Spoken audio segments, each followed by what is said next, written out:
Puan apresiasi kerja keras Bilkis Pratistha, pengamat sebut ada nuansa politiknya. Direktur Eksekutif Indonesia Political Opinion sekaligus pengamat politik Deddy Kurniansyah mengatakan bahwa Ketua DPR RI Puan Maharani tidak perlu khawatir mengenai peringkat elektabilitasnya. Menurutnya, selama Puan membela kepentingan masyarakat, maka tidak mustahil apabila elektabilitas politikus PDIP itu akan menyalip para bakal capres lainnya.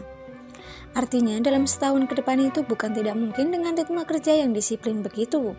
Upaya promosi politik yang dilakukan, bukan mustahil Puan akan menjadi primadona PDIP, katanya pada Jumat 13 Mei. Lebih lanjut, Deddy menilai pernyataan Puan Maharani yang mengapresiasi kemenangan atlet bulu tangkis Bilkis Pratistha melawan pebulu tangkis ranking 1 dunia Akane Yamaguchi sebagai upaya untuk meningkatkan elektabilitas Puan jelang Pilpres 2024.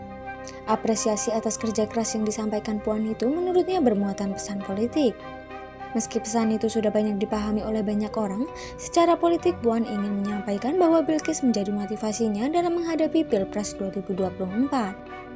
Saya kira kalau dikaitkan dengan momentum Puan Maharani ada nuansa politiknya. Salah satunya motivasi yang terbangun dari Puan Maharani dalam menghadapi Pilpres 2024. Meskipun secara normatif statement, siapa bekerja keras semua orang paham, kata Deddy. Hal itu merupakan bagian dari kerja keras Puan. Puan berusaha ingin memperbaiki reputasinya.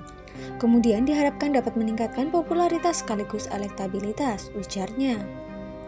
Menurut dia, dengan sikap Puan yang terus berpihak kepada masyarakat, ia kian menunjukkan sosoknya yang bisa memisahkan antara kepentingan partai politik dan legislatif.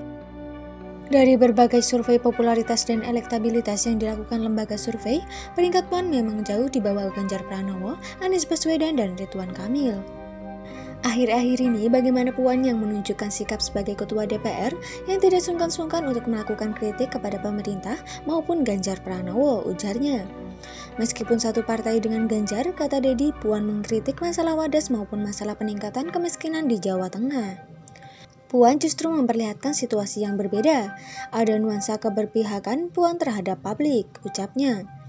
Dengan terus membela kepentingan masyarakat, menurut dia bukan tidak mungkin elektabilitas Puan terus meningkat. Deddy melihat Puan merupakan sosok perempuan yang memiliki keunggulan di kancah politik tanah air. Misalnya, bila dibandingkan dengan partai politik lain, tentu tidak ada politikus yang bisa disejajarkan dengan Putri Megawati Soekarno Putri tersebut. Puan satu-satunya perempuan politik yang punya kekuasaan sekaligus punya akses terhadap keterusungan 2024. Di Golkar tidak ada, juga Gerindra, Nasdem, Demokrat. Hanya PDIP, hanya Puan yang menonjol, kata Deddy.